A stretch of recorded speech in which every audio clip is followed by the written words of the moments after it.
हंसी में जादू बा मनवा कैले बेचैन।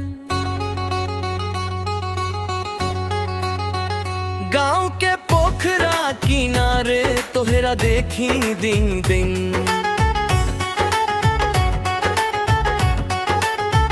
चंद्र के किनरा हिले जब चला तू बन ठन के।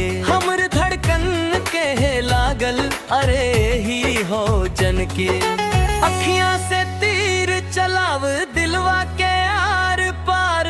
थोड़ा तानी रुक सजनिया दे दो एक बेर पार। हम तो बस तोहरे नाऊ के जाप करी ले सांझ सवेरे। अपना रह लो हमरो मन घर आंगन डगर डगरे। चैत के गजरा तू लागेलू। चैत के गजरा तू लागेलू। हंसलू त मनवा नाचे।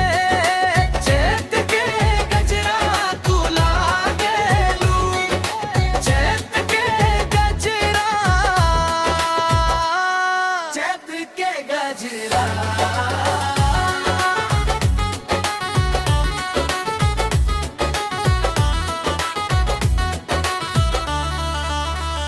कांच के चूड़ी छनकेला तोहरे कलाई पर। सुगगा जैसन बोल तू मीठ बोलिया घर घर।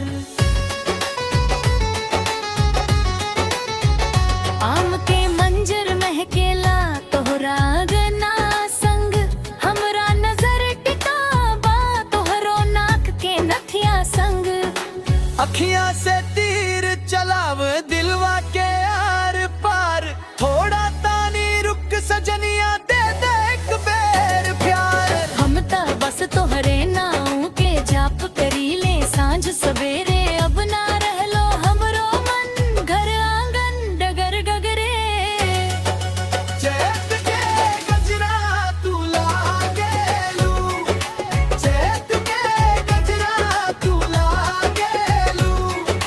हंसलू त मनवा नाचे। चैत के गजरा तू लागेलू। चैत के गजरा। चैत के गजरा।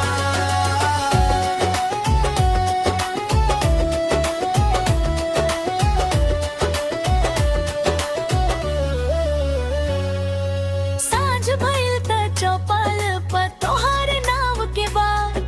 सबके जुबान पर चढ़ गइल हमरा दिल के हाल।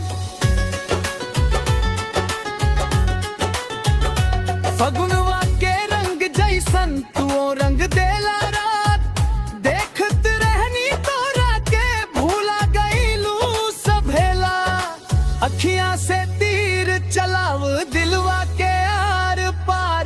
थोड़ा तानी रुक सजनिया दे दे एक बेर पार। हम तो बस तोहरे नाऊ के जाप करी ले सांझ सवेरे। अब ना रह लो हमरो मन घर आंगन डगर डगरे। चैत के गजरा तू लागेलू। चैत के गजरा तू लागेलू। हंसलू त मनवा नाचे। चैत के गजरा तू लागेलू। चैत के गजरा। चैत के गजरा। आजा ना कुछ बात कर आचरा के छाँव में। हमरो भरोसा बस तोहरे के बेर बोलाव। दूर रह के का पाइब दिलवा के आराम। तू मिल जाई त लाग जाई सगरी दुनिया धाम। चैत के गजरा। चैत के गजरा। हमरा अखियन में तू हमरा सांस में तू। चैत के गजरा।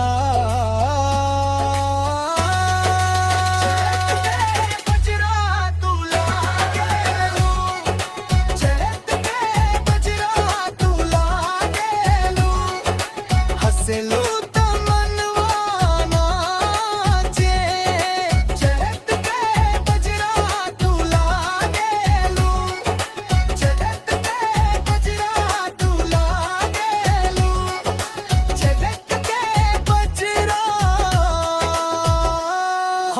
दियरा के माटी में तो हरो नाव समह केलू।